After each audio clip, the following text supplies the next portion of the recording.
Thank you. Okay, can everyone hear me? Okay. So Yes. I want to thank, first of all, I want to start off by thanking Mike Burgess for planning the upcoming outing on February 23rd. So look at your newsletters, and if you're interested in going to the, how do you say it, Jaja Circus? Well, that's how it's spelled, but it's the Jaja? Or is haha. The Aha, okay. the man that runs the organization is Argentinian, and Oh, that's how they spell haha because it's pronounced like H. okay. Yeah. All right. So that's on February 23rd at 5 p.m. So it looks pretty exciting. Do you want to talk any more about it, Mike? I haven't seen I wanted to see it before we went there, but yesterday was, or today is a holiday, and she didn't have it running that night or tonight. And so we're all going to sort of see it for the first time. I have seen some videos of the performers previous, and some of them are incredibly professionally really good. Some of them are students, so it can be all levels of people. But it should be really interesting. The people there are very positive and friendly. And I've got 6 or 7 people signed up so far, and I could probably use another 3 or 4. So. Wonderful. Thank you. Is it inside? And how close? I mean, what are the size of the quarters of that? Is it right angle Well, long lens? uh, when I talked to her, she said that there's a blue mat, which I think is pretty big. Uh, but I think if we stay off the mat, we are away from the performers, and the ceilings are 20 feet tall or so. Um, and I think there probably will be only 1 or 2 people working at once. And I would say bring a zoom lens. And the time I was there last, the light was very low and I had to use high ISO, but they probably have better lighting for classes. It's not as colorful and moody. And so I would say that if you want to get really tight on the people, you might want to bring something that's like 70 to 200, but I would be using a 50, excuse me, a 28 to a 55, depending on how much of the lines and the people I want to get. Or Thank bring you. 2 lenses. Thank you, Mike. Yeah. Okay, moving along. Just a reminder for people to renew their PPF membership. One of the things that we're doing at Print Share this upcoming March 2nd at Tabor Space, we're putting a QR code on a board. So when people come in, new members who want to join, they can just use their phone to scan it and join right there. And for people who want to renew, they can also do the same thing. And Dawn was the one who came up with that. So I just want to give her some kudos for that. I think that'll be really helpful. So Good I hope, idea. yeah, isn't that a good idea? Thanks, Grant. So um, the space at Tabor Space has worked out really well. I think it's really welcoming, nice tables to sit at. We've got ice cream some when Mike brings it, and it's just a really nice lighting space, and it's worked out really well. So please join us. Um, and then let's see what else is going on. OSA, Oregon Society of Artists, is going to be doing a photography show, and they've invited us again this year. We don't have the details yet, but it should be up around the 1st of March, and we'll post that when it becomes available. Awesome. Okay, so I think we're ready for our photo challenge. So give me a moment, bear with me. I'm still getting used to doing this.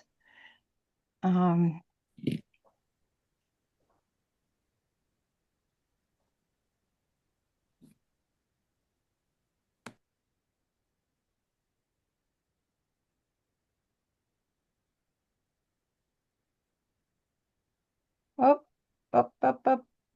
Sorry, wrong one. Okay. Whoop.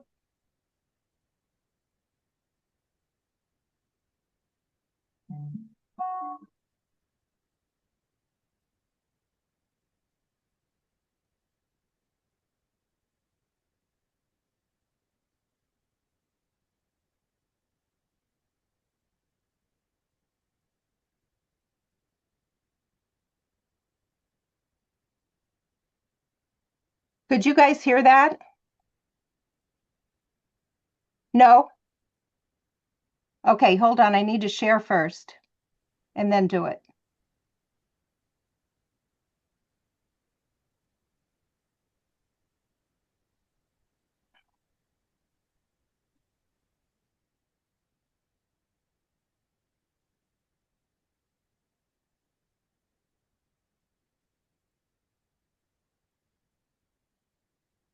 Oops, sorry, Mike.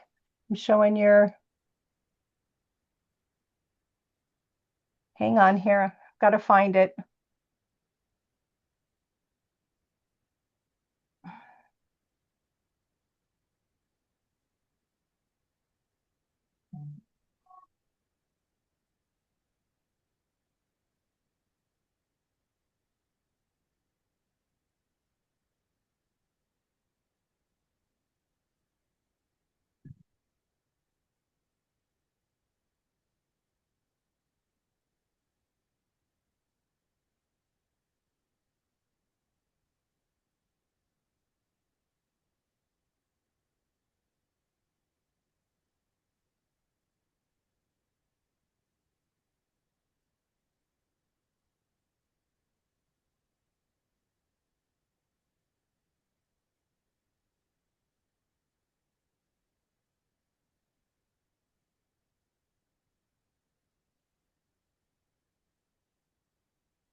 All righty, those are some nice photos, some nice images.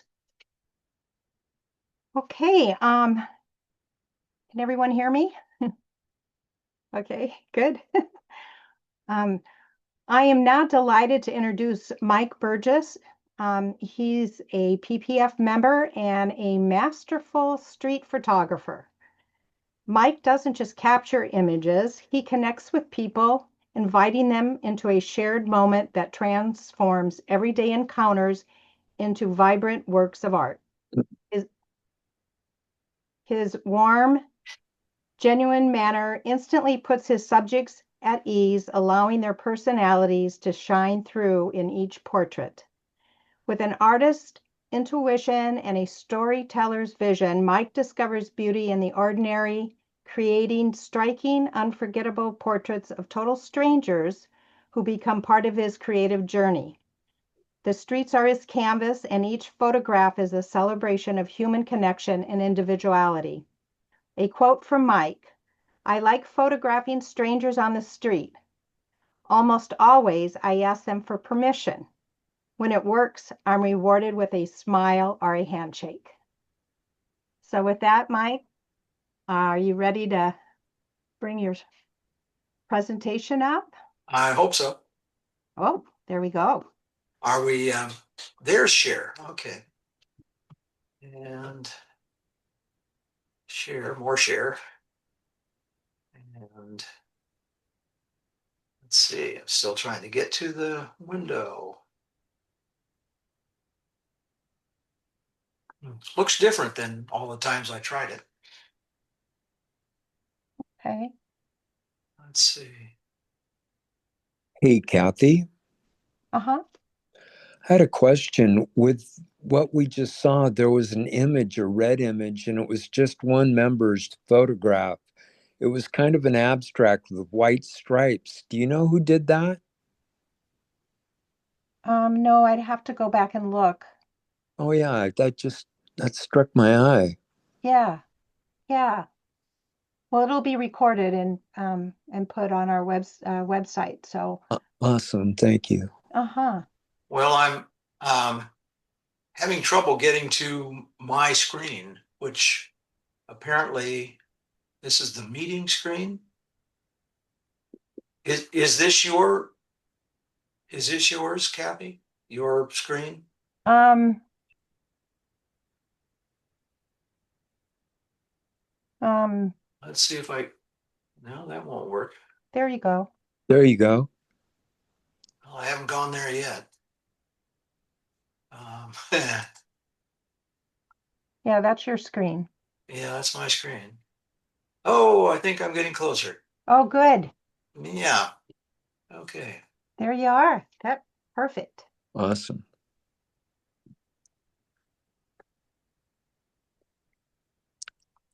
Okay. Good. Oh, Well, nice. welcome everybody. Good night. Or nice to see everybody. Um, about 5 years ago, I started doing street photography, and it's all done in Portland. And I was looking for a new challenge and something to stretch me. And I was also looking for a connection because this was about the time that we were stuck in the pandemic for, particularly in the beginning, for a long time. And I wasn't seeing anybody. So I wanted to get out and try it. And I was just sort of looking for some new magic. I find photography from time to time magical for me.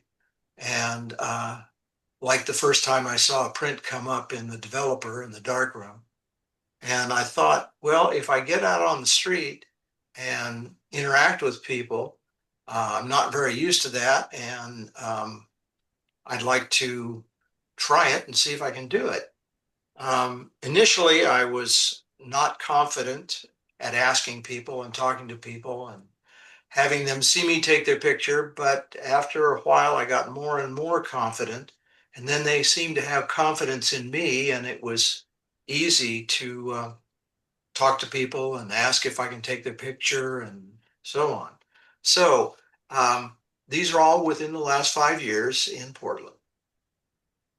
I hit the wrong button. Sorry. Let's try it again. Okay. I'm not going to talk about each one of these, but I found this guy particularly fascinating. I asked him if he could smile because he was looking very grim at me. And this is what I got. This fellow I thought was very unusual. I saw him in a coffee shop, and then I kept seeing him all over town. He looks like a rocker that's kind of gone to seed. And this woman had just gotten off the bus, and I thought she's very wonderful looking. And I love people that decide who they are and what they want to project and then do it. There's a little bit of type up here on her cheeks, and it is, I can't remember exactly what it says. The one under her eye here, it says fuckery, but I don't know what the other one says.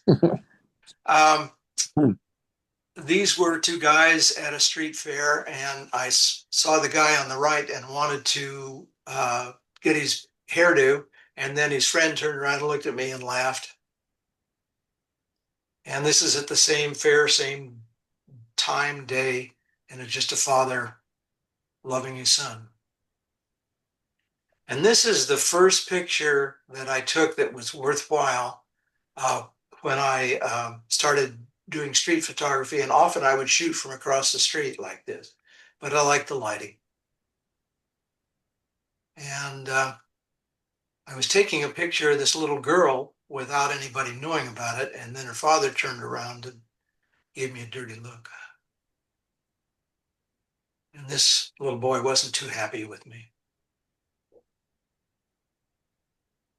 This, I thought, told an interesting story.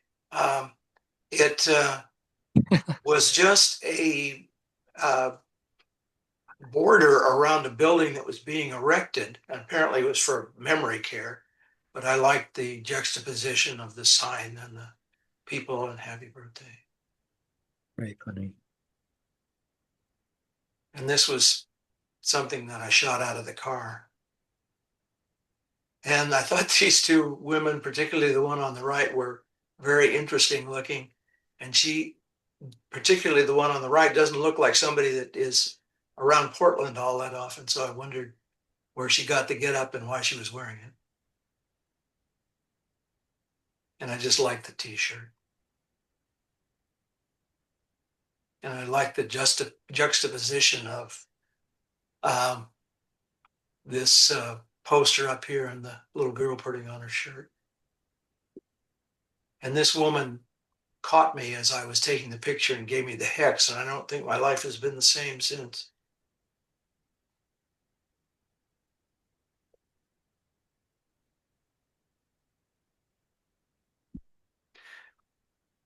I was walking opposed to most of the people that were walking down the street, and I caught this scene, and I call it looking, and everybody seems to be looking at this big blonde. And this was a couple that were dancing and having a great time. This guy's name is James.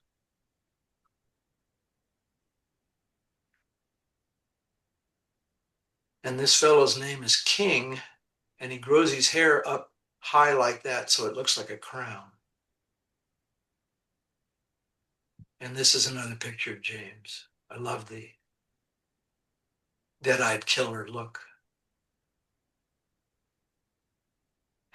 And this fellow looked kind of like a coquette to me. And I like the difference of the big guy who was a security guard and then this big blow up of a model behind him. Shot through a window. And I don't know what was going on. I took this from, well, that was on the curb, so I was about 15 feet away from him. And the father's pleading with his son to do something. And these two little girls were waiting for a MAX train and bored as hell. This shot I took, and the sign was actually inside the glass window. So I flipped the picture and then took it so you could read it.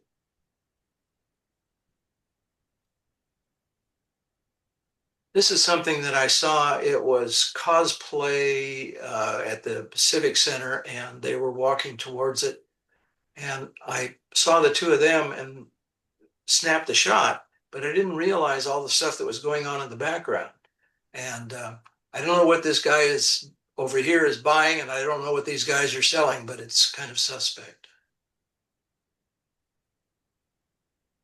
I saw the keyboard in his glasses and asking if I could take the shot.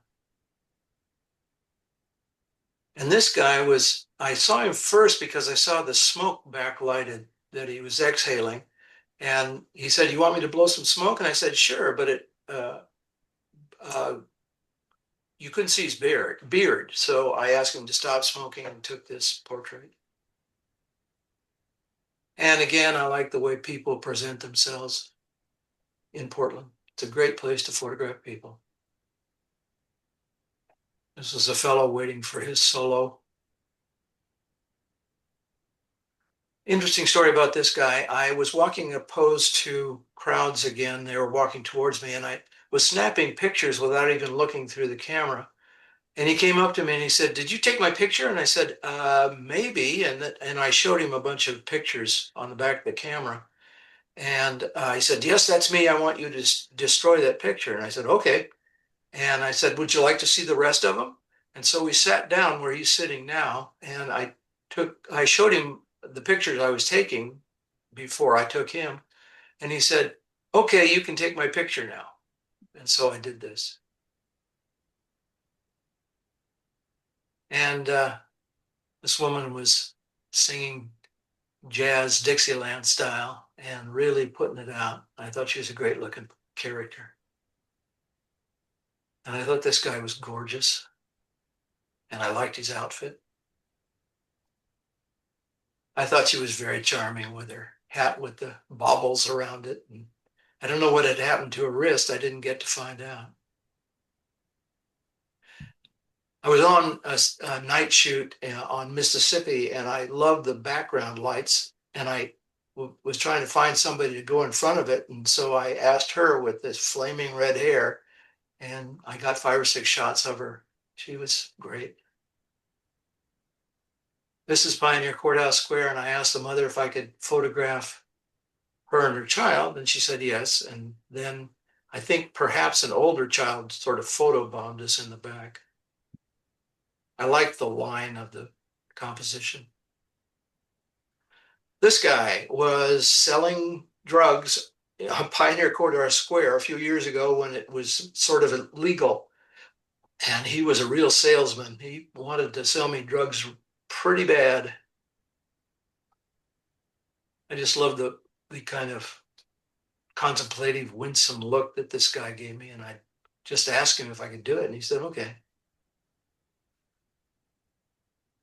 I just like the poster and the light in the background.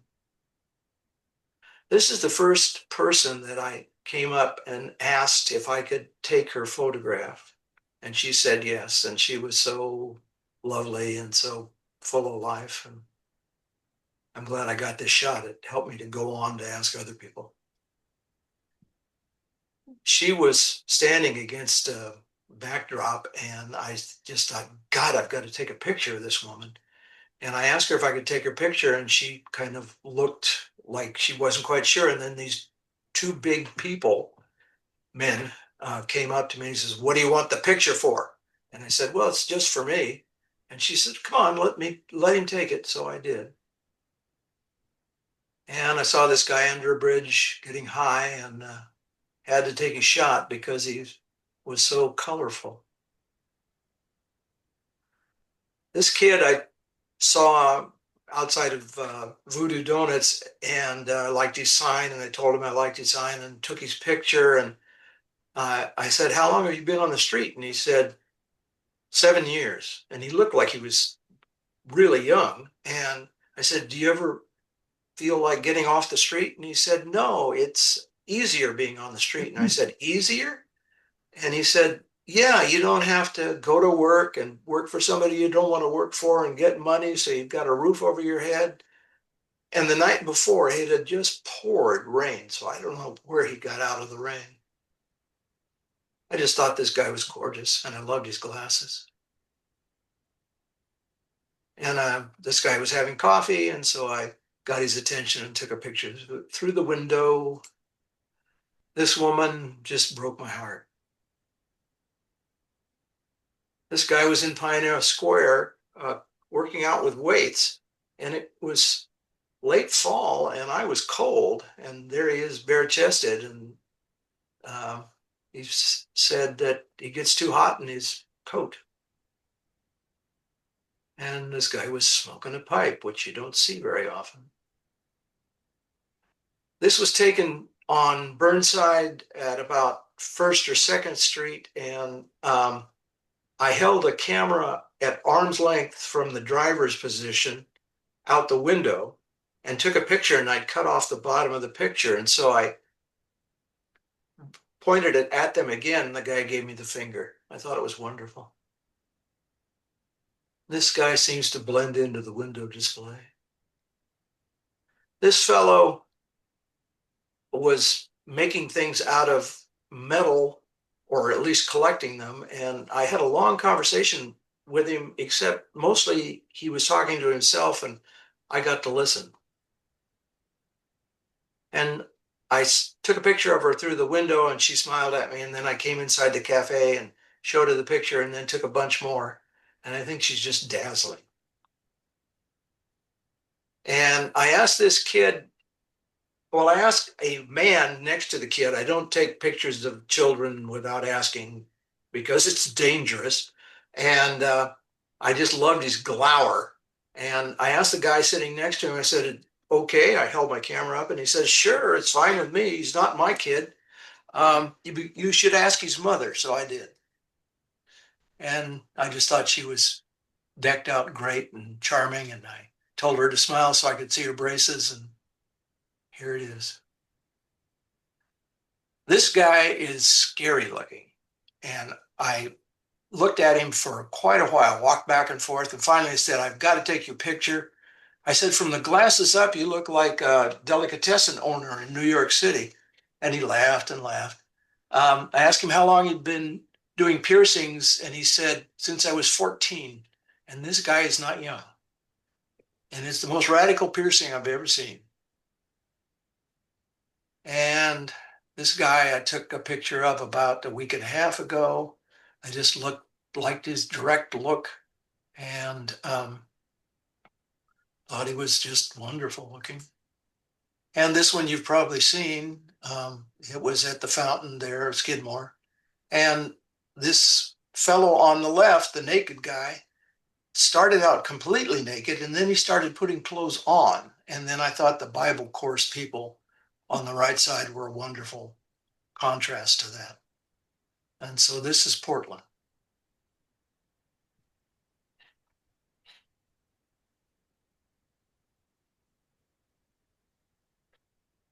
And let's see if I can get out of here. Questions or comments or anything like that? Those are wonderful. Thank you. Really fascinating. And you're right, it really does, those images represent Portland. Good. Hope they do. How do you decide which ones to present in color and which ones in black and white? I mean, some of the colors are so vivid, that's pretty self-evident, but how about Right. other ones? There's two reasons. One is doing street photography in color is harder because there's always some distracting color that in the middle of the picture, somebody's wearing a red hat or something like that. And the other reason is that if it seems to work in color, then I do it in color. If it seems to work in black and white better because of the texture, shadows, whatever, I do it in black and white. But I'm leaning strongly to do it in color more and more. Enjoy it. Hi, can you hear me? This is Gary. Yeah. Yeah, I put in Garth Art like a couple of years ago, and I don't know how to change it to my name. But that was kind of my pen name.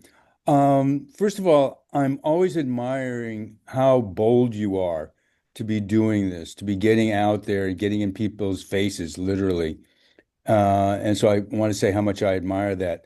The other thing is, after looking at this presentation, what I realize is I'm ending up with a picture of you, Huh. the things that you love, the things you add it all up, and it's you. And I don't know, I just thought that was interesting. Oh, thank you. I'll think about that for days, maybe. Uh, I quick note, I was raised in the country, and the closest house I could see from our vantage on the side of a hill was about a mile and a half away. And if I wasn't in school, I was alone. And I told myself at a very young age, I want to be with people. And so this seemed to be a good way to do it. Really nice. Thanks. So, Mike, I have a question. Is like now that you've done that and you've seen this work, what's your like takeaway from that body of work? I it's become very positive and pleasant for me.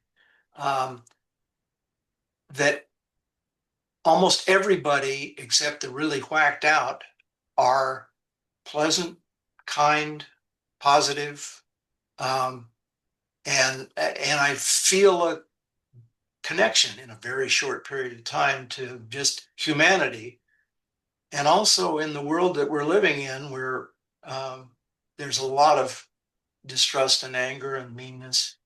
It is important to me. Mike, Yeah. this is Grant. Hi, Grant.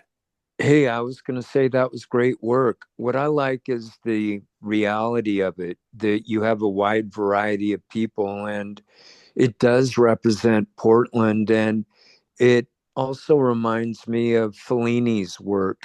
Ah, There's um, Federico Fellini and La Dolce Vita, and the images that you see in the Italian films that he did, it reminds me of that. There's a very famous photograph with the Doors. I think it's a photograph of a, a weightlifter and a midget, and it's it really does represent Portland, and it reminds me so much of Fellini's work. hmm. Yeah. Well, I'm in great company if that's half true. Mhm. Thank you. Yeah. Well, thank you, Mike. Are you able to take your desktop off? Oh, sorry. There we go. Awesome. Great. Well, thank you. Beautiful images. Really enjoyed it. One of the things that I appreciate most about Portland Photographers Forum is the range of people in the room, from those just beginning to explore photography to those with decades of experience behind the camera. But what connects us all is a shared curiosity about the world and about the people. And tonight's speaker is someone who spent a lifetime following that curiosity. And it's my pleasure to introduce our speaker, Janis Miglavs. Did I say that right? It was very close. Thank you. Okay. It's Miglavs. Megava. Okay. Janis is an internationally recognized photographer whose career has taken him to more than 30 countries with work published in National Geographic, Sunset, National Wildlife, as well as several award-winning books, including one celebrating Oregon's wine industry. But what makes Janis especially interesting isn't just where he's been, it's why he photographs. Born in a displaced persons camp after his parents fled Lafayette during World War II, he has been shaped by questions about identity, culture, and belonging from the very beginning. He has had a successful commercial career, but his passion is looking for life's big mysteries and asking deeper questions. That led him on a 14-year journey into some of Africa's remote tribal communities, seeking stories, myths, insights into what connects us as human beings. It also led him back full circle to revisit his homeland. For Janis, photography isn't just about the message. It's a way to understand who we are, where we come from, and how we're connected. He is thoughtful and a humble person who doesn't seek the spotlight, which makes it even more special to have him with us tonight. So it's my pleasure to introduce tonight's speaker, Janis. Wow. Well, Thank you. thank you very much. I mean, holy cow. And I was going to talk on the psychology of, using different f-stops, and I had a 4.5 hour lecture on that. So maybe I should change my topic here. So I'm going to go ahead and share a screen, hopefully, and let's see where we go here.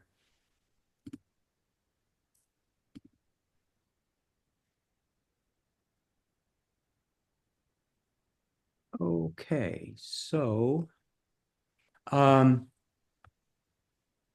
like photography's been a real blessing for me in many, many ways. Because one is been able to actually do really well as a commercial photographer. But as I was doing the commercial photography, I always had like personal projects going on. And one of them was kind of exploring the culture and the ancestry that make me who I am. And that resulted in this immigrant stories, looking for who am I? The other project that Kathy mentioned is a project that I started in first time in Africa was in 2000. And that led to just some amazing adventures and some elders that didn't really know about the United States that gave me this title that we all have 5 fingers. And I was looking for like the primal roots of our beliefs and like our current religions.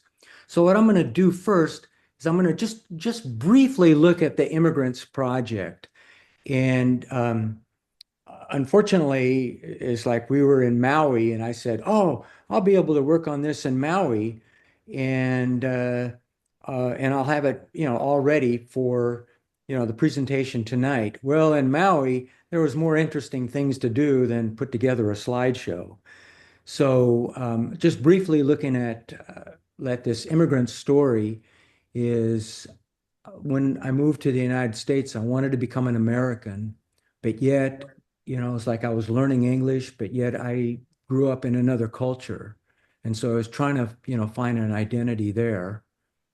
And so I did a whole bunch of like images related to that and had a huge, meaningful show in Riga, Latvia. And that was probably, I've been blessed to have a number of shows actually around the world. But that was the most meaningful show for me because it was for my motherland. And now I want to create a book and include more American kinds of things. And the things that I'm doing now are doing these photo montages. And this image is 2 feet by 3 feet. And there's like I took photographs, or I photographed like things that the photographs that my parents took with them out of Latvia. And if there were group photographs, I'd photograph each individual person too to have more photographs. And so this particular image is composed of 300 photographs repeated to, I think it was about 16,000 times. And like the symbology is, it's like I'm out of my ancestors or I'm from my ancestors. And then this one, represents when I was trying to become an American, like at that time, you needed to be a cowboy and you needed to learn how to shoot a gun. And so, like, I learned how to shoot a gun and I was a cowboy. I watched, shootings on TV. And the thing that breaks my heart, in America now is like, God, I watch shootings in the street on news. And I think, holy cow. And I wanted to be like that kind of a cowboy. And so this talks about that. And again, like the photographs that this montage is made from are the photographs that my parents, my ancestors basically. And so now I'm also creating other images, both from Latvia and images that I've taken in the United States in this same kind of style. And when I had that show in Riga, Latvia, and it was there for 4 months, and when I went to take it down, I talked to, this is the Freedom Monument in Latvia, and I talked to one of the off-duty guards there. These guards stand without moving for 30 minutes. I think it's 30 minutes, or maybe it was 45 minutes. I can't remember. And I asked the off-duty guard, I asked him, well, how come you want to do this? And he says, yeah, we trained for 3 months to do this, to learn how to stand still, to look straight, how to hold the gun, how to breathe, do all those kinds of things. And I said, well, wow, that's a lot of training. Why? And he says, all of us value our freedom. And the monument says, homeland and freedom, or fatherland and freedom. And he and we started talking. I said, yeah, like in America right now, we have a lot of people that think differently of freedom. And he says, I know that. And so, like, I want to explore that just a little bit more in like this book that I'm working on now. And so it's a work in progress.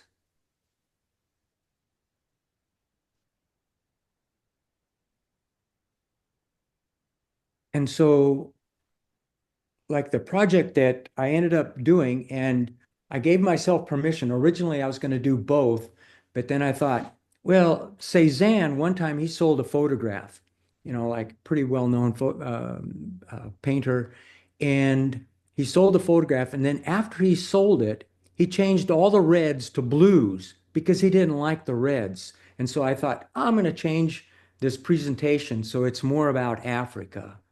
And so this is like Africa. And this Africa project started in 1999. I was driving down I-84 into Portland one evening, and I saw one of my photographs. I'm a commercial photographer, and I saw one of my photographs on a billboard. And I thought, God, I should be really excited. But I thought, God, is that all there is? I thought, like the American dream, make money and be happy. But God, I thought, God, there's got to be more. And about that time, I was also looking at like the anthropologists and DNA. I was doing some DNA experimenting that all of us modern humans are descendants out of people who walked out of Africa some 70 to 100,000 years ago.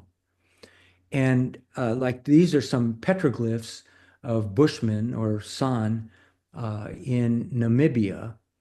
And like they're 2,000 years old. I saw some that were 5,000 years old. And I thought, holy cow, there's a lot of history here. And I thought about like storytellers. I love storytellers. And like good writing is all about storytellers. And one of the chiefs that I spoke with in Senegal, he was real poetic, and translation is really, really difficult. I try to learn like as much as I can of like different languages, but like you can only learn so much in a little time. But he said, when the moon is clear in the sky, the fathers or grandfathers tell their stories to their sons, and their sons will tell their sons and grandsons. And then I had one elder that told me, "You are in my home now, and I am telling you these stories, and I want you to take these stories to your people." And I thought, that's pretty cool. And then I thought about, well, what oral stories did these people that walked out of Africa, what did they bring with them?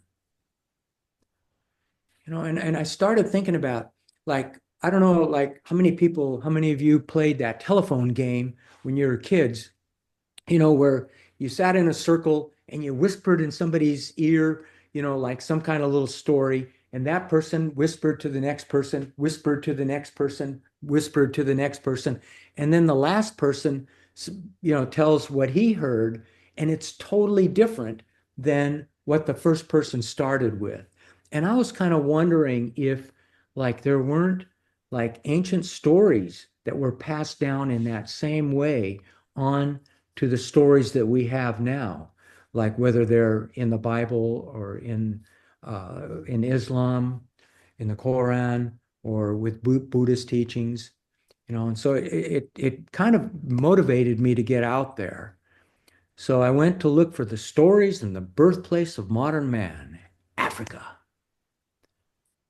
And like I love like some of the roads that we went on. This little road just went right on out there. So the search begins. And so I ended up actually over the 14 years that I went to Africa, I ended up going to 4 countries, 13 tribes, and like you can see the tribes on the left there.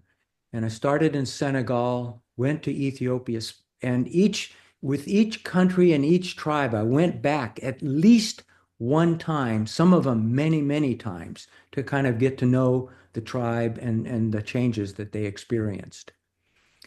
And like if you've never been to Africa, it is truly an incredible experience. This is the central market in Addis Ababa in Ethiopia, the capital of Ethiopia. This is where I go to change money because you get a better rate than in the bank.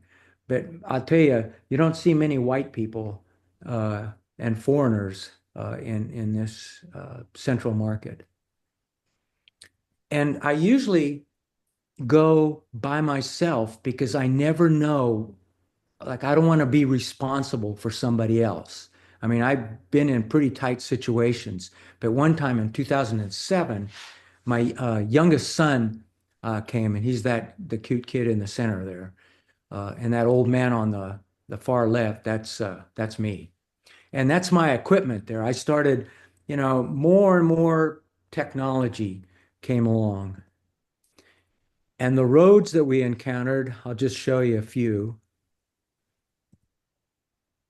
And, this is traffic on the road in a rural area. This is Ethiopia. This is our road after a rainstorm. We hired a guy to walk the road to see, like if there might be some deep mud hole or deep hole and stuff there. So we continued on that road. The wildlife is out there. And man, did we always have car troubles, always car troubles. And this time, this was in 2001, Ethiopia, and I had to be back to catch an airplane. And all of a sudden on this road here, we start hearing this squeaking. And oh God, we better not go. We look and there's a bunch of oil underneath the car. And we think, oh my gosh, what are we going to do? And the guy standing, he's my interpreter. The guy with the red hat is my driver. Neither one of them were mechanics. And like in 2001, I'll tell you, there was no cell phone coverage. There wasn't even satellite phone coverage out there. And they were trying to connect with their radio, but we were out of range. And so our only choice was just to wait and hope that another car would come along, hopefully in a day or two. But fortunately, we actually found a rock that had lodged itself in the wheel. We took the rock out, the squeaking stopped, and off we went. Again, just a scene, baobab forest. Africa is such an amazing landscape. This is a termite hill, and a lot of the stories are based on the termite hill, and that's one of my interpreters at the base of the termite hill. And the roads, like there's, this obviously wasn't a very careful driver. It's a very, very nice car, way nicer than what we had. Fortunately, nobody was hurt because there's no such thing as helicopter evacuation. You're on your own. And I always had some kind of technology. And like at the beginning, like the first trip to Ethiopia, my wife let me go for 5 weeks, and there wasn't even satellite phone coverage where I went. So for 5 weeks, she had no idea about, what was going on or anything. And so here, like I was blogging after there was satellite phone coverage. I was blogging out of Africa. And so, like, we'll look at a couple of tribes here. And the first tribe that I went to in 2000 was in Senegal, down here, down in the kind of the southeast part. We'll take a look at them. And I looked in guidebooks, and one of the guidebooks mentioned the Bedik tribe, but they had them in the wrong place.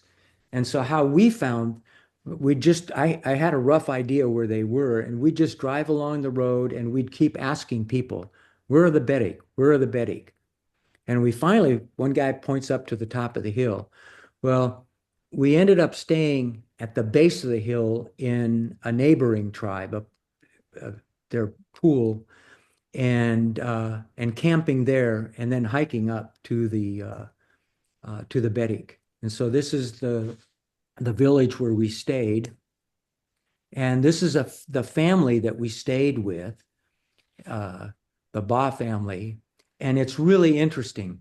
That kid right there, like he and I are still in contact with each other. He ended up getting a job in France, and he and I still communicate because I like to find out what's going on with the parents and stuff. And there's where I slept. And in the morning, I'd wake up, and it's hot. Like maybe at night it cools down to 95, and in the day it's in the valley there it's well over 100. But in the morning, like these little kids are kind of whispering real close to where I was sleeping. And so I got up, and they're real timid. And I mean, this is like a cliche. They came up and they were kind of rubbing my arms and stuff. And, pretty soon, like I started tickling them, and we started enjoying each other. And somehow we all ended up holding hands, and like geese in a V shape, we walked through the village, just kind of enjoying that morning freshness. And I thought, holy cow, these little kids are accepting this stranger, that they don't know anything about. And I thought, that is incredible. And so I had a lot of fun with the kids, kind of playing around with them. And like these little kids, they taught me to look through the child's eyes, of innocence. And so in the morning, we head on up to the Bedik. And the Bedik are about, we had to climb these cliffs, and they're about 800 feet to maybe 1,000 feet up above the valley. And Senegal is pancake flat. And so like I write in a journal. And so after more than a year of preparation, even while scrambling up to this village, I didn't know what I was looking for. But I came up over the rise, and this is the view I saw of the Bedik village. It's called Ewal, and my soul just sang. And this is exactly what I'm looking for. And I mean, it's an incredible location. Look at those cliffs. Look at these trees. And these people just live among all this. That's a baobab tree in the background. This kid was walking by. I asked him to climb the tree just to, show the scale of that thing.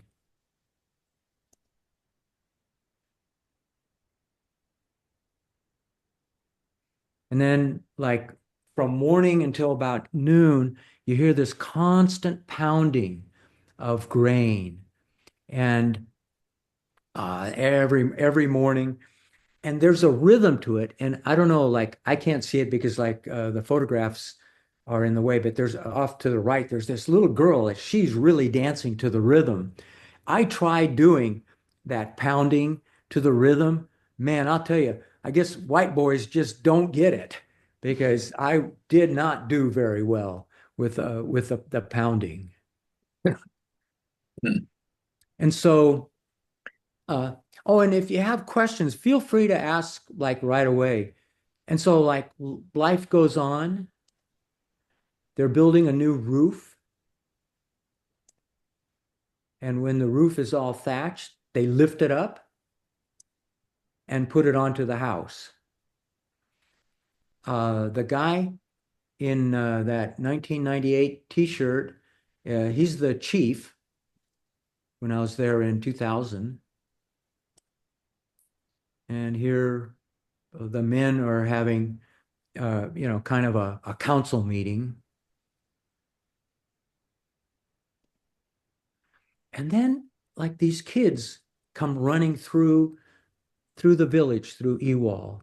There's 5 kids, 12 and 13-year-olds, and they're running in this real stylized kind of traditional manner. Their arms are outstretched. They wear one sandal. You can see the jewelry that they wear. They wear a bracelet, and they run like this from sunrise till sunset. They get one break at noon. And here, because it's 800 feet, maybe it's only 95, 98 degrees. It's hot. And so after they do this for 1 month, then they go and live in the bush by themselves for 5 months. And so I asked the chief, I said, well, what's the idea here? In the United States, unless you're a gang member, we don't really do initiations and stuff. And the chief just kind of smiled, and he was a good storyteller, and he just kind of waited, and then he kind of looked at me like I should know the answer. And he says, yeah, to learn the secrets of life, of course. And so here are these kids, running through the village.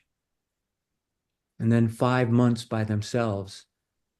And the way they run, too, they keep their eyes kind of half closed, like in a meditative state.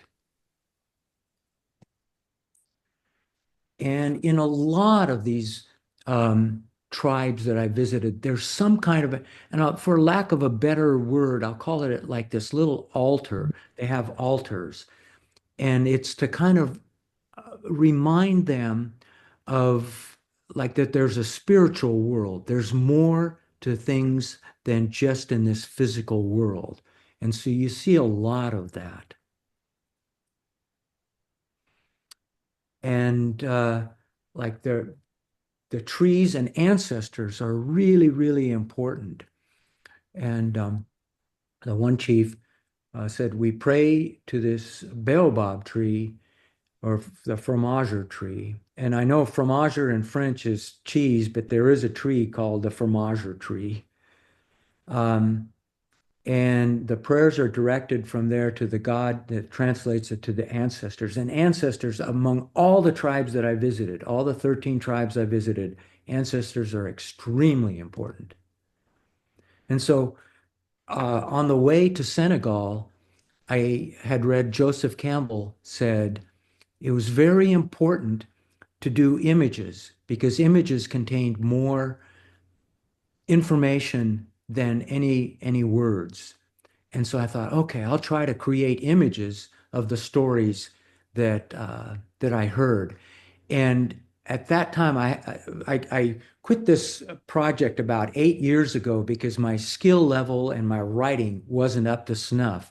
But here's one of my early attempts at looking at the tree, the ancestor tree. Another thing is this tribe, this is where they got their water from this little spring. And one day the women came to get the water and they saw a white face, a bearded face in the water. And they rushed back home and they talked to the chief and they said, "Oh, we saw a white face." And the chief said, "Well, are you sure it wasn't your own faces? Did you look down and see your own faces?" "No, no, no, no." And then the chief said, "Certainly it was a spirit, maybe the spirit in charge of water, who came there to tell them to take better care of the water."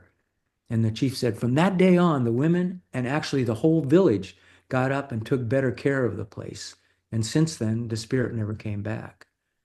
And so here's my little attempt at the interpretation of that. And so I went back in 2003, and the old chief that I had originally met, he had died, and this was a new chief, Chief Keita, and he's the guy in the far right in the green shirt. And this is how I handled things. Like I recorded everything, like digitally on a good digital recorder. And the guy on the right in the green shirt, he was my interpreter for the 2003 trip. So I asked Chief Keita, I said, "Well, can you do a drawing of the spirit so I can see what he looks like?" And the guy was, like really good about it. And here's his drawing of the spirit. And he said, "This is really, really accurate." But he said, "I got to confess that I don't really know how to draw his feet." So he left the feet off. But this is his drawing of the spirit, of that water spirit. And kids, those kids are so, so cute.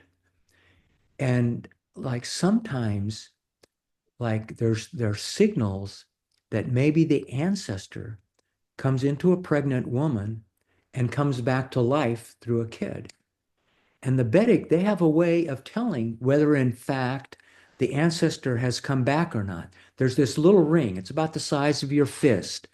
And if they throw that ring against the wall and it sticks, that means that the ancestor, whether it be a dad, a mom, a grandfather, has come back into that child.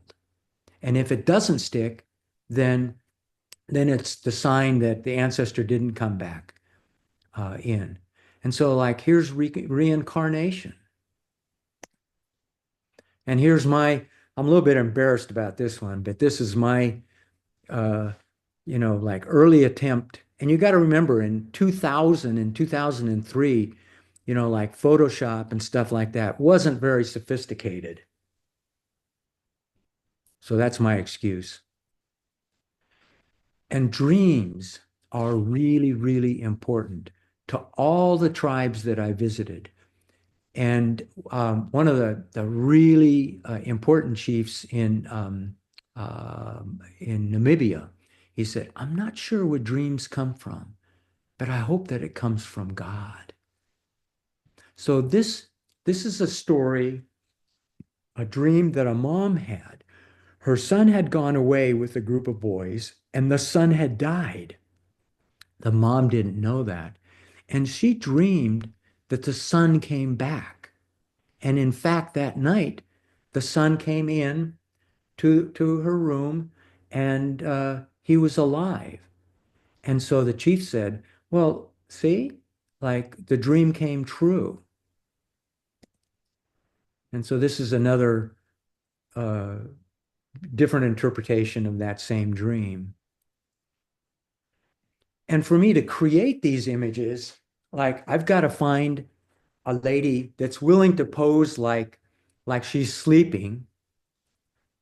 And then I've got to find a guy to walk, toward the village like he's the son returning in order to make the composite image. So that was kind of the working style at that time. One of the most amazing stories that I heard was one time some Muslims attacked, and this was the Vedic historian in 2000. The Vedic historian first told me this story, and then I checked the story out again in 2003 when I went back, and it was exactly the same story. So, like, these Muslims attacked the Vedic, and they were killing many of the Vedic. And so the Vedic, they prayed to their spirits for help. And the spirits brought bees into the center of the village, a lot of bees. And both the historian and the chief said, well, they're just ordinary bees. And when the Muslim soldiers came, the bees started fighting, killing the Muslims. And that was finally how the Vedics were saved and won. And here's this one is a little bit embarrassing for me, but this was my attempt at that time to portray that. And like bees, like I actually had to draw those bees because I didn't have good photographs of bees.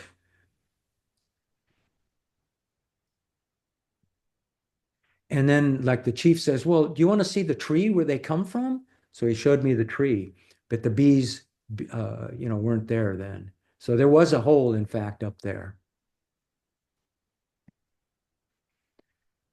So, like there's change happening, a lot of change. Like this is the chief's mom in 2000. This is the same lady in 2003.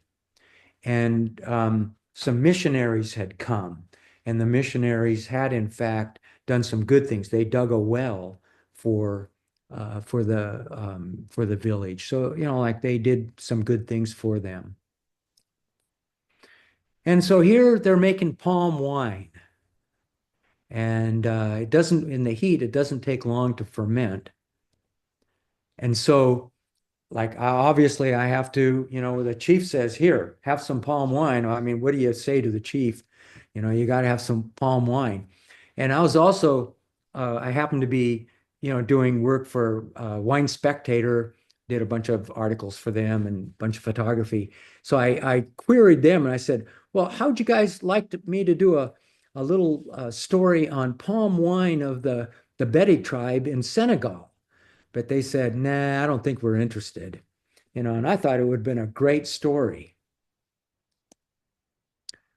So, I'm going to just go through a whole bunch of just experiences in like the various countries.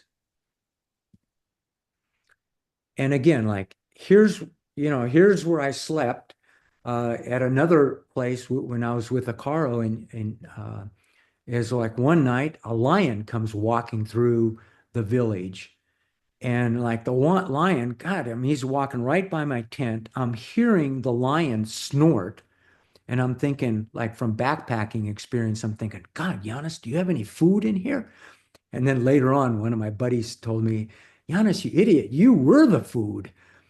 So, I mean, we're right out there.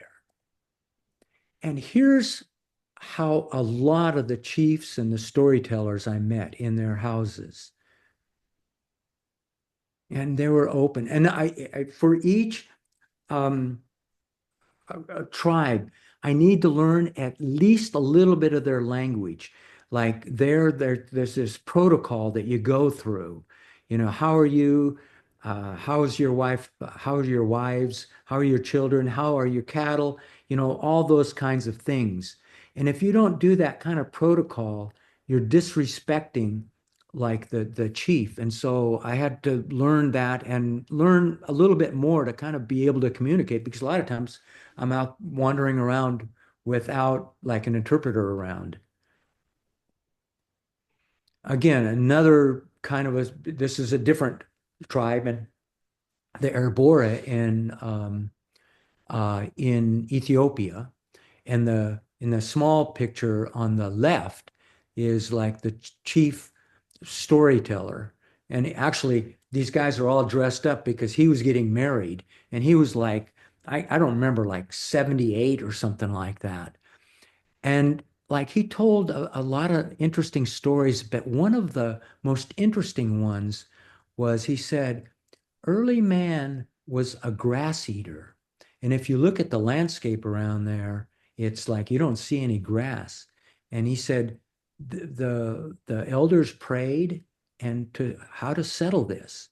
And it was settled, you know, the cattle would eat grass, and um, uh, and then man would eat the cattle. And it's like he was saying that early man was a grass eater. And when I was a kid, I learned that early man, the caveman, hunted and cooked over the fire and was a meat eater. But if you look at the early bones of man, like not far from where these guys are, like the teeth show that there were clearly early man were grass eaters. They weren't meat eaters. This is like amazing. In 2001, the guy on the left is my interpreter. He's from this tribe. That's his mom on the right. Totally different worlds. He went to a school, a Christian school actually, and he learned English. And now he's one of the main um, uh, guides in that Omo region of Ethiopia. Really a neat guy. Really liked him. So you Followed. might say that they were some of the earliest vegans, huh? Apparently so. Yes, and it's like I looked at a lot of teeth of early man, and they're all grass-eating teeth. They don't have like the incisors, and the sharp teeth that you need for. Uh, they're more for like chewing cud and grass kind of plant material. Right. I'm no expert on that, but just from all the bones that I studied, Giannis, yes. how did the guy who you're just talking about come to go to the Christian school, and how did the young guy that you talked about quite a long time ago, who went to France and got a job? How did these things happen? Um, there, but for fortune they go. Lolly, the guy here, he's obviously a very smart guy, and like missionaries like would come in and try to convert people. And during that process, Lolly ended up, I can't remember like exactly how he ended up going to the school, and he hated it because like they made him wear clothes. He wasn't used to wearing clothes, all that kind of stuff. He absolutely hated. But then he saw the value of learning English and like the value of that. And the kid uh, like in Senegal, he like they because the French, it used to be Senegal used to be a French colony, and so a lot of people speak French there, and so that kid had learned French, and so he was able like to get a job opportunity through a bunch of connections, and actually I helped him a little bit because I had some connections in the hotel industry, and that's where he actually ended up, uh, getting a job in the hotel industry. And I think he's a manager now. I'm really proud of him. So is it when a missionary comes, or people who are visiting come and make connections with people in the tribes? Is that Well, like, and it's like things are 2000. The difference between 2000 and say 2007 are world apart in differences in terms of communication and stuff like that. Um, And so now like people were that kid that I helped him get a job. Like there was no telephones, no electricity there, no and let's see, it was I can't remember what year. The nearest village was about 7 miles away, and they got electricity, and so then they got an internet connection. So the people would go to that village to make like connections via the internet that where there was electricity and stuff like that. And people, like the young people, they're looking for, not all of them want to stay there. And Lolly, the the guy with the mom, I mean, he has the best of both worlds. He stays in his country and makes an incredible living helping people like me, like understand, like the culture there. This is a warrior, and this is in the Omo region of Senegal, or not Senegal, Ethiopia, and they shoot each other. And when they go to war, like if somebody steals cattle, they dress up like this and they go shoot each other. And I had to be really careful because one time I was with a Karo, and some Karo guy had taken some cattle from the Bume. And I thought, okay, shoot, that means there's going to be some shooting here. And so I had to be really careful, not to get involved into a shooting, uh, match. And here's where just a few little words like really help. This is a Mursi woman, and they make these lip plates, and they let me photograph them, like a half a day, like making these lip plates and take care of the kids and stuff. And I was so honored. This guy, Chief Boligadon, I mean, he was one of the most amazing chiefs I've ever met. Just intense kind of a guy. And here's our situation when I'm interviewing. This is Suri tribe in Ethiopia. And so there's Chief Boligadong in the center there with a baboon cap. And I don't know why, but he's got this raincoat. Like when he meets dignitaries and stuff, he wears this raincoat. So he speaks Suri with this kid. This kid speaks Suri and Pool. And my interpreter speaks Pool and a couple of other languages and English. So it goes from Chief Bolagadong, I can't remember this kid's name, and then it goes to my interpreter, and then it goes to me. And man, I'll tell you, like I do a lot of interpretation of languages, and it is very, very difficult because you have to understand like what words mean to them, and then translate it so that I can speak with like English speaking people that understand like the concepts. And again, you can see my little microphone down there recording everything. And the guy in this white shirt is that's Chief Bolagadong's son. And he's going to be like the next big chief of the Suri tribe, which is huge. It's a huge tribe. But all he cared about was money. All he cared about was money. And that wasn't the case with Chief Bolagadong. Chief Bolagadong, like some of the stories that he told, one is he said, originally, people had a direct connection to God via a rope. And then he said, the only requirement was that you didn't carry anything with you climbing the rope to God. And that's so poetic. And then, I'm sorry, women, but one day the woman grabbed a grinding stone and started climbing the rope.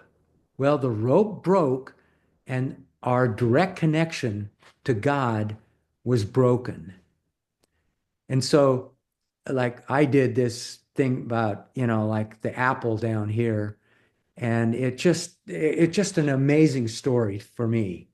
I have no idea how old that story is because all they do is they say, oh, it's our ancestors. I don't know if that's 50, 500, 5,000 years. I have no idea.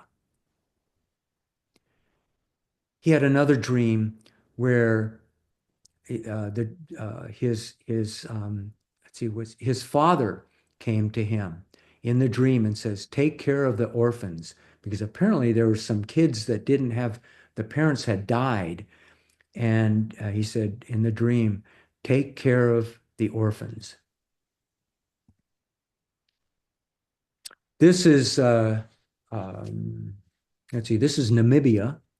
And this is probably the most powerful shaman I've ever met. And I've met quite a few. And man, we went on some interesting trips. And so, like, the story here is like the first man, one of the questions I'd always ask was, well, where did the first man come from? And the first man came from termite hills. And we saw at the beginning of the show, we saw like termite hills. And, so they're right there. So this is my interpretation of like the first man. The Bumi tribe in Ethiopia. What happens after you die? You become, and here's like the translator and I, we discussed this a lot. At first, the translator says he becomes the devil and with a single horn and stuff like that. But that was Lolly, and I knew Lolly had gone to a Christian church or in Christian school, so I had to watch out. And so we talked about like the concept there, and I finally settled on the word trickster as a better word than the devil, because like after you die, you can maybe go to your brother and you can play tricks on him, steal things from him or set a house on fire or something like that. So again, like there's like interpretation and trying to find the right words for for the story. Oh, and so like the trickster has rough skin, like a rough rock, and he has a single horn coming out of his head. Again, like this is a major shaman of the Hummer tribe, and he told of a dream, and he said he was laying down in the bush, and he had his rifle by his side. They all carry guns, and in his dream, his father came, and the father says, "In the morning, some boys will be leading some cattle toward you, and you steal the cattle, but do not kill the boys." So in the morning, the shaman wakes up, he hears the cattle, and he listened to his father, stole the cattle, but didn't hurt the boys.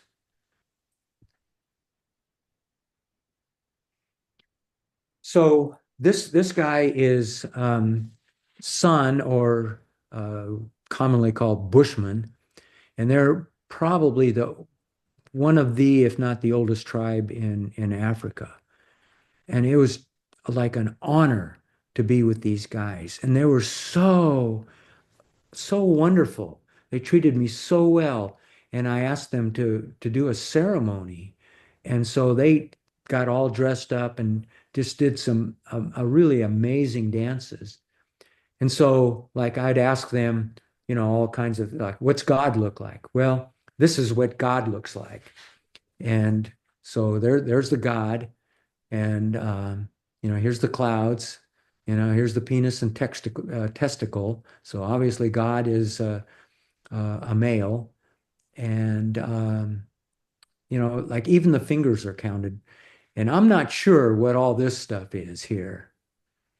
Anyway, so there's God according to the sun in Namibia. And the Mursi, like those guys, they had the description of God down pat. And they described God, and this is my interpretation of what they described to me. And it's a human form, no legs, wings, bright rings, colorful chest and arms, and he flies through the air, and he can kill a man just instantly. And repeatedly, I did a drawing, and when I went back to the Mursi, repeatedly I showed this image to the elders, and there was 100% of the time, yep, that's God, that's God. And so then I thought about, like, how is the image of God here any better or worse than like a lot of us have this image of Michelangelo's the old bearded man up in heaven, you know? So, and again, to me, it's like, maybe when man walked out of Africa, it's like the telephone story. It's like the story kind of changed a little bit.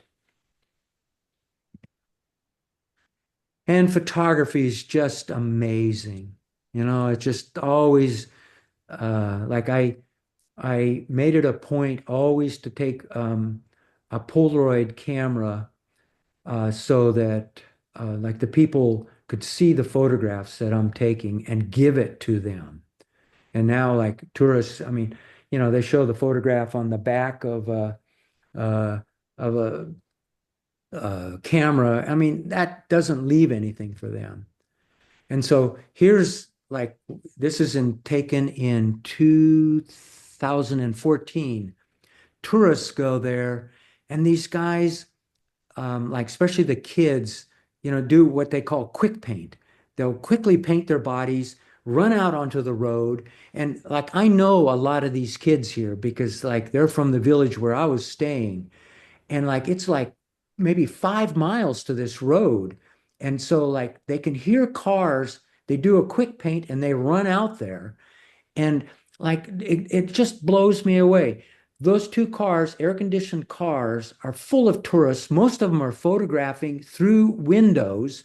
Only one guy gets out. He gets swamped, and he retreated. I mean, he seriously retreated. And like you pay him. You pay him per shot.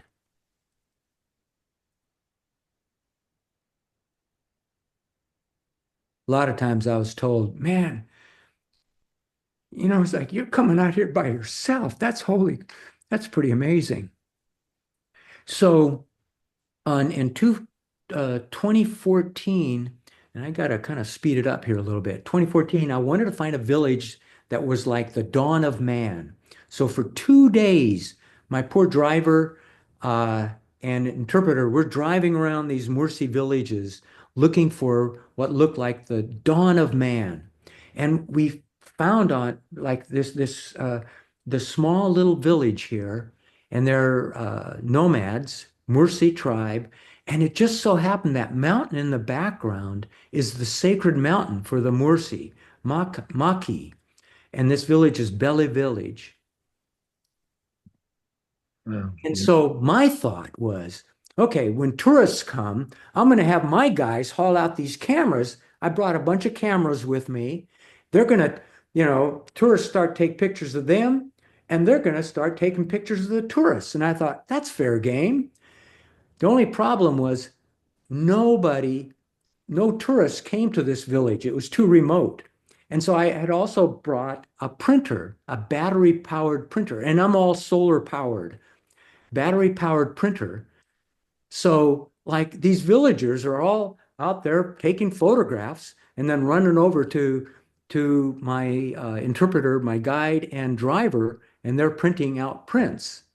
And here they are. And the ladies got all dressed up, to have their photographs taken.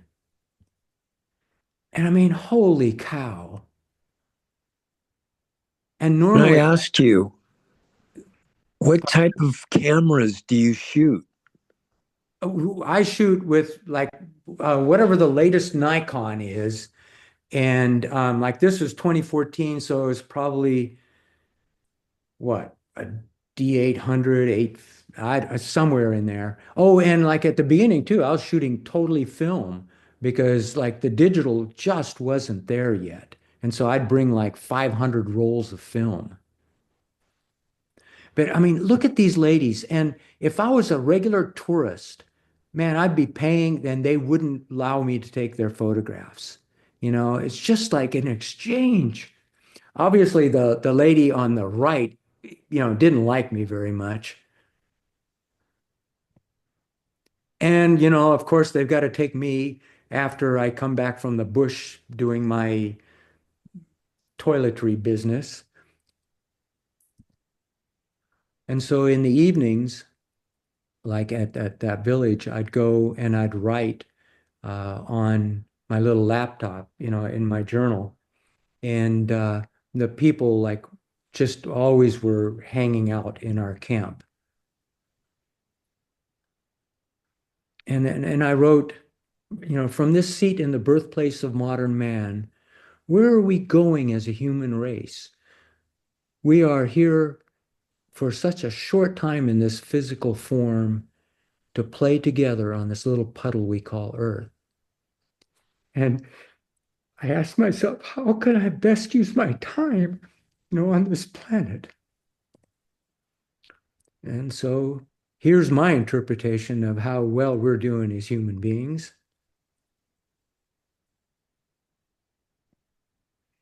And so I'm going to end with another favorite tribe of mine here in Ethiopia, the Konzo tribe. And here's Buso village in 2001. And it's just like, my God, talk about a picturesque village. Really steep. You can see the terraces on the hill on the opposite side. And like there are like these kind of tunnels made with like these sticks and stones. And so like that lady is going into like into her little compound, into her house. And these kids, they gave me the hardest time. They said, well, you're an adult. How come you don't speak very good Konzo? And like I had learned a little bit of Konzo, but, not enough to like have a decent conversation, so they really gave me a hard time. And the Konzo, this is in 2001, like make these wooden statues to honor like their ancestors and also heroes in the village, whether the person has been like a good administrator or a good leader, or maybe he's killed a dangerous animal. Anyway, so they make these little statues.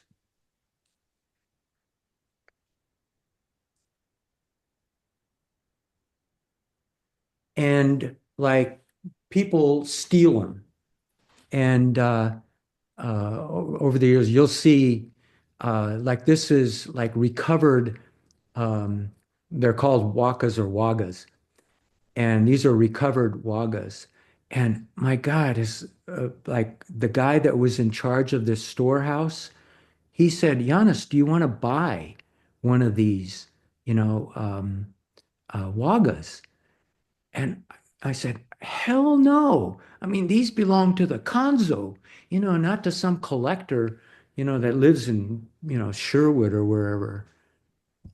And so here this is 2007, almost all the wakas were missing, were taken, and they're, obviously in, collectors, museums and things.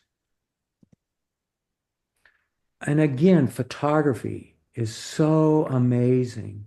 Is in 2001, when I was with the Konzo, I photographed that old man.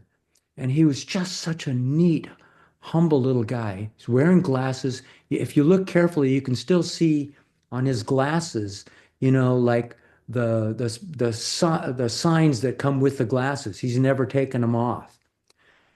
And like here in the Omo region of Ethiopia, like this is a stool. This is a sitting stool.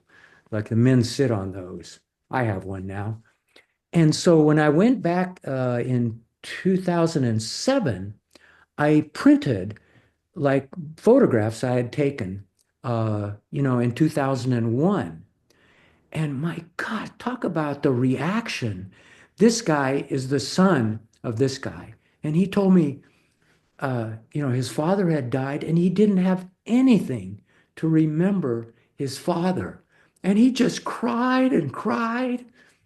Now he's got something, to hold on about his father. Same with this woman. In 2001, here's this baby.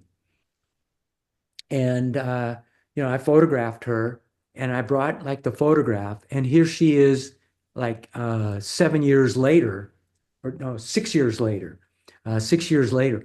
And if you look carefully on the photograph, like the Konzo do like the scarification, and they've kind of quit doing that now, but there's a root that they put on their faces and it scars their face, but it does eventually heal over. So, she's got this incredible complexion. Oh, and the kid is like, he's 8 years old now, and the mom, I've got a photograph of the mom and the kid, together. And so, it's like because I was sharing all these photographs. I mean, this lady right here's got a photograph that I had taken of her. She was working, pounding some grain. And I mean, like the people just so much appreciated that. And oh, and another thing too is it's interesting. In 2007, in Busto Village, they were charging tourists to enter, like Disneyland, because it's such a neat little village. And obviously, I'm bringing these photographs and stuff like that, and I'm bringing stories. I also brought images from their myths and dreams and stuff like that. They said, no, no, no, you enter uh, as an honored guest. Anyway, so here are the one group of elders, and this is a real sacred site for the Konzo. And again, it's kind of like that altar kind of thing that I was talking about, to remind us that there's more than just this physical life that we have. And so, oh, and I was trying to be real scientific because I'd heard about anthropologists that had gotten snickered or suckered or something, and people were making up stories. And so I divided the Konzo elders into two groups and interviewed each group separately so that I wanted to see if their stories matched, and they matched 100%. And this is like a dream, and this is an archetypal dream. It's like throughout the Konzo, if they dream red cattle, that means that they'll have a good harvest. And that kind of reminds me in the Bible, there's a story of Joseph, the dream interpreter, who the king had a dream about seven or fat cattle and skinny cattle. And Joseph interpreted that dream as you'll have, like 7 good years and 7 bad years, and prepare for those bad years. And this is the same kind of concept. One other thing too that the Konzo never kind of realized, but all of their dreams had red in them. Like there's a red snake dream, lots of dreams had red in it. And that was interesting. And we never could figure out what that was all about. The most amazing thing is after days of interviewing these poor elders, it's like I'm thinking, oh God, what other question could I ask? And so this is in 2001. And so the last question, I thought, oh, I'll just ask a big question. What advice would you give to world leaders? And their concept is they knew where Europe was. And I told them I'm from the United States. They think they had heard about the United States, had no clue where the United States was. And so I asked them, what advice would you give world leaders? And how do you answer that? Because their world was the next tribe, and they knew, Senegal, obviously, or no, Ethiopia. And finally, one guy says, okay. And he says, we are all made by God. We are all the same. no matter what your tribe, no matter what your beliefs, no matter what your religion, we all bleed the same color blood. And then he raised his hand and showed 5 fingers, and he said, we all have 5 fingers. And I thought, holy man, I mean, here's this guy out in the bush, giving that kind of advice. And so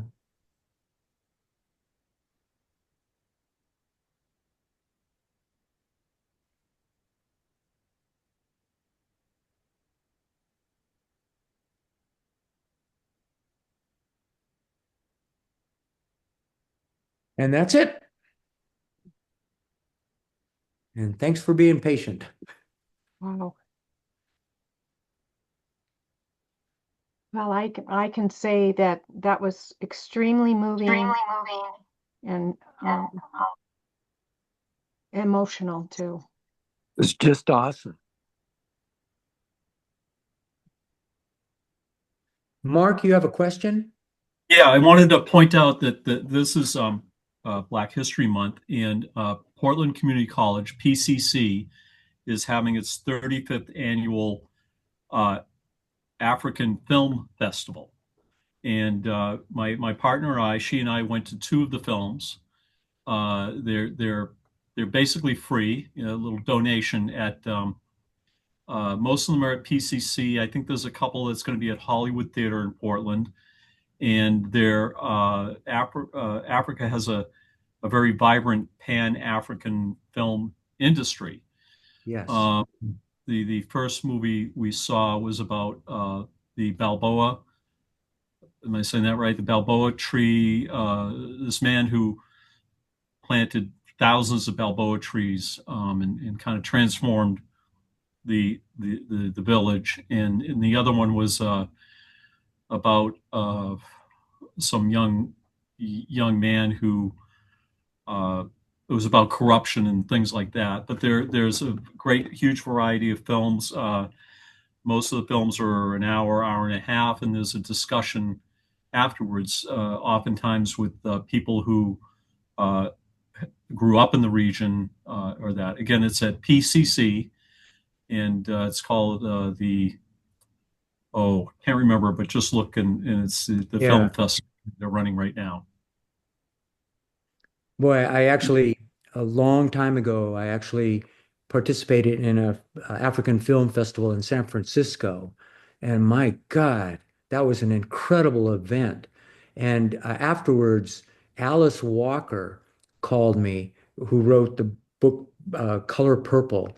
She called me, and it was so funny. My assistant said, Alice Walker is on the phone. And I was right in the middle of doing something. I said, take a message. I'll call her back. And she says, do you know who Alice Walker is? And I said, yes, I know who Alice Walker is, but I can't take the call right now. And it was just amazing to meet with her and then also participate in that film festival in San Francisco. So Mark, thank you for that. Like this year, it's too late to be part of that kind of thing. One of the things that I found is that some of the young Black guys are a little prejudiced about a white guy coming in and telling them about Africa. And I've experienced that directly. Well, my share wasn't necessarily for you to go there and be a participant, but if anyone is not doing anything on one of the nights that they're having a film festival, it's a relatively cheap date, and it's a very educational experience to see Africa as being told by filmmakers who are from Africa instead of from European or Janis, Yes. I just wanted to commend you for everything that you've done. It takes a lot of humbleness and courage and curiosity and willingness to be open-minded, open-hearted, and a beginner to do everything that you've done, both in your experience, in your photography, and your interpretations, and attempts to communicate cross cultures, cross ages, cross languages, cross beliefs, and so forth. So thank you, and I appreciate you sharing all this. I'm just trying to do the best that I can, within my limitations. Janos, those are some amazing trips. I think that the thing I found in Africa is going back the second time to the same people. I mean, the first time they're nice and they're polite and everything. Going back to the second, at least the second time, and repeat visits, you become absolutely part of the family. I was just amazed at the difference in experience going, repeating an experience or a trip with the same people. Did you find that as well? Well, like I stayed long enough, like if you stay like in a place for 2 or 3 weeks, I mean, you become old hat. And like the kids would hang out in our camp, so for me, it was interesting to like when I would go back to see the changes and like the changes that tourists made, like Busso Village, like they're like Disneyland now. They charge people to go in. So like those kinds of things. And then the kids, doing the quick paint, running out, and I think, God, what kind of future is there for those kids? You know, Yeah, so- I think the most common Maasai term was "give me dollar."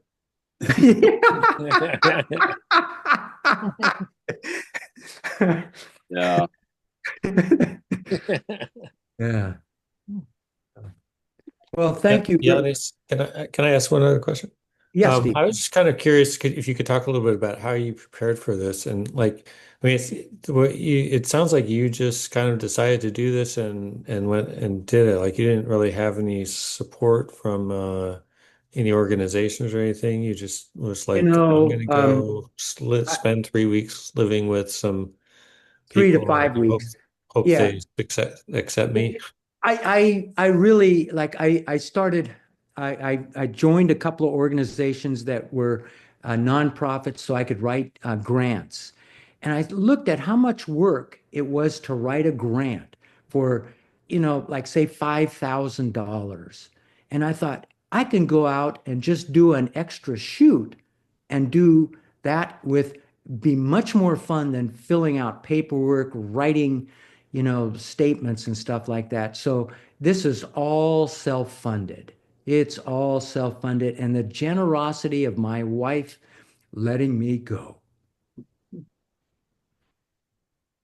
So yes, I mean there are grants, and if I was savvy about it, uh, I could have definitely gotten grants, to do it. And it's interesting. I contacted National Geographic because, like, I had connections there, and they said it's a little too esoteric for us. It's like myths and archetypal dreams and stuff like that are a little too esoteric for us at that time.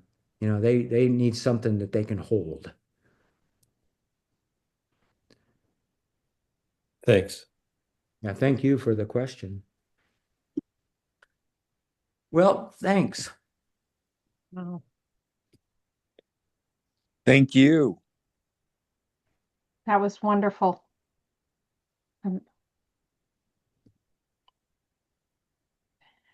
So any more questions? I think that was a wonderful presentation, and thank you so much for taking your time to put that together for all of us. It was very special. Well, thank you. I really appreciate the opportunity. So Mhm. thank you. I really appreciate it. Okay, we will see you soon. Come to print share. Yes. Okay, everyone. Have a good evening and thank you. Okay. Bye-bye. Bye, Kathy. Goodbye. Bye, Steve.